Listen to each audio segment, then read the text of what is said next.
Hi, ELE families.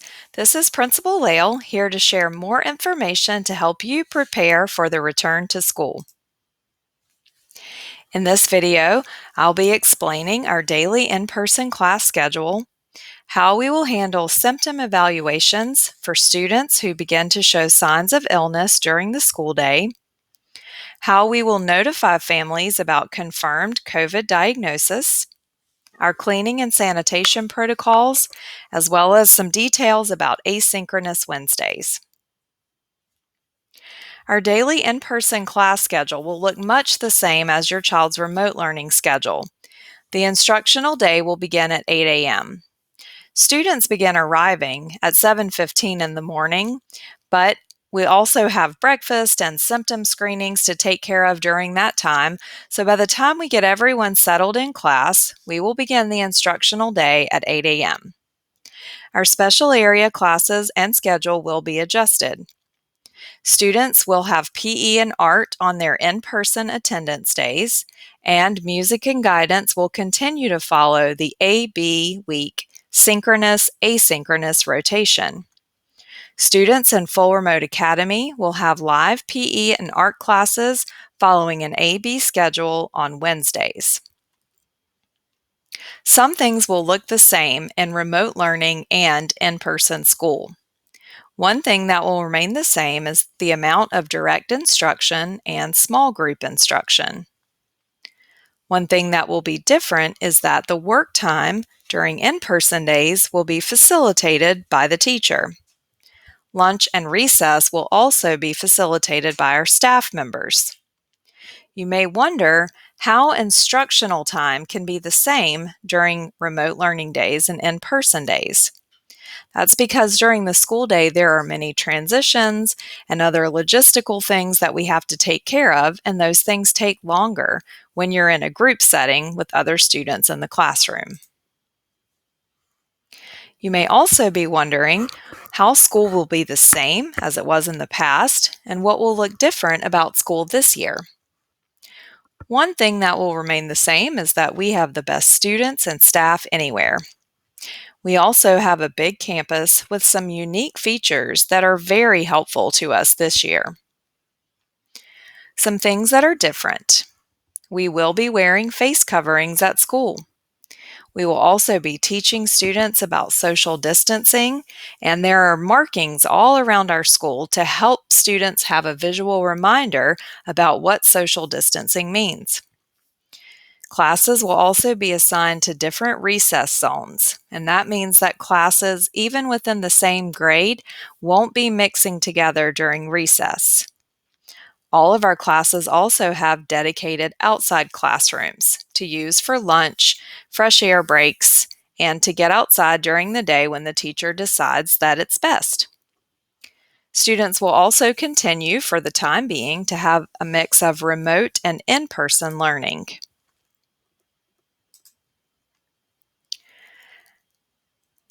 There are some new protocols that we will be following if someone starts to show signs of illness at school. As I mentioned in our previous video, our nurse is on wheels this year. In addition to our nurse, we have other staff members who provide support for the health room, and they will also be coming to the classroom if anyone starts to feel unwell during the day. The teacher will call the front office and the nurse or office staff member will come down to help. We have screening rooms along the hallways that can be used to assess a student's symptoms. Anyone who shows signs of a fever, cough, new loss of taste or smell will go to the care room. The care room is a special room where no other students or staff members are located, and this gives us time to call an adult, require pickup, and explain our concerns about the student's health. The care room will be managed by the administrative team or another specially trained staff member. The care room will not be used for other purposes. When a parent comes to pick up a child from school, they will call the school once arriving and let them know that they're picking up a child from the care room. The office staff member will bring out the information needed, and the student will be picked up directly from the care room. The school nurse will then follow up with the family according to the Mecklenburg County Health Department protocol. And I'm sure you're wondering, then what? In many cases, a student will have a regular illness that we've experienced in years before, not COVID. If, however, there is a confirmed positive diagnosis, this would initiate a collaboration between our school and the Mecklenburg County Health Department. In the case of a positive diagnosis, all staff and families would be notified of a positive case that was identified at school. This is called the non-exposure notice. Additionally, staff and/or students who have been determined to have been in close contact with the student or staff member with a positive diagnosis would receive individual possible exposure communication, and that would explain the next steps. Did you know that CMS has launched a new dashboard to share information with the public about the number of COVID cases in relation to the number of in-person students and number of employees? You can find the dashboard at this webpage or also by searching CMS COVID dashboard. So, how will we keep students and staff safe? First, we will follow the 3 W's. Wear our face coverings, wash our hands, and wait, adhering to 6 feet of social distance. We will also emphasize staying home when you are sick. Also, our custodial team and all staff members will be responsible for helping with cleaning and disinfecting. We have cleaning protocols that apply to different circumstances. Regular cleaning. This means taking out the trash, wiping down the frequently touched surfaces, all of the things that would normally happen in a school. Those things will continue to happen daily and in between student attendance rotations. Extra cleaning of frequently touched surfaces is a protocol that has been enhanced since March of last year. Our staff members have also been provided supplies such as spray cleaning, extra hand wipes, extra hand sanitizer that can be used at their discretion. Also, our custodial team will use a new machine to spray a disinfectant to fog the classrooms between classroom rotations. This will occur on Wednesday, and it's a part of the reason behind our Asynchronous Wednesdays. If there is a confirmed case, there is a specialized cleaning protocol that would be implemented by the CMS Building Services team. This is the new machine that our custodial staff has access to that they will use to fog the classrooms between rotations and can be used at any other time deemed necessary. These are our custodial team heroes who have already started working on these new protocols while our staff has been back in the building. So, Asynchronous Wednesdays has been a hot topic lately. You may be wondering what happens on these Asynchronous Wednesdays. Well, first of all, students will continue to have a full day of learning. That means teachers will determine what assignments can best be placed on Wednesday, along with instructional videos to support their learning. Additionally, students will have choice boards or projects, other activities that teachers have assigned to the students that can be completed online and off-screen to reduce some of our screen time during the week. Our schedule will be modified slightly to start at 8:15 a.m. for morning meeting.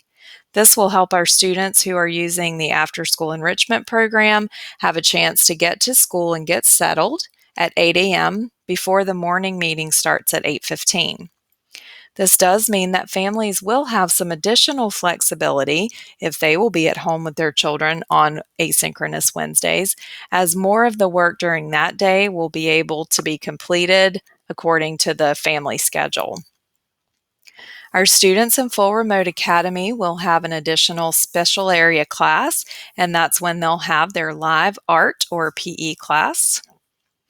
Also, our teachers, in addition to the morning meeting, will be providing instructional time in addition to the morning meeting.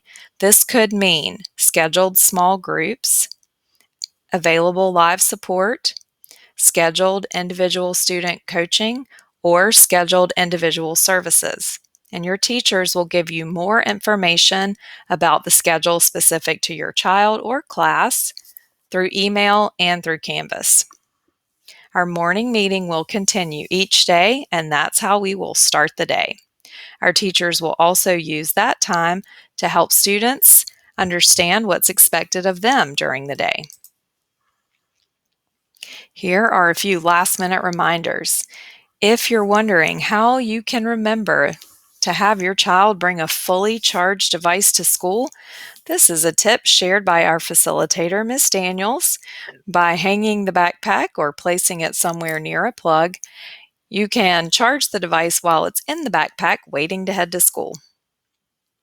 Also, do not forget to fill out the electronic student information form.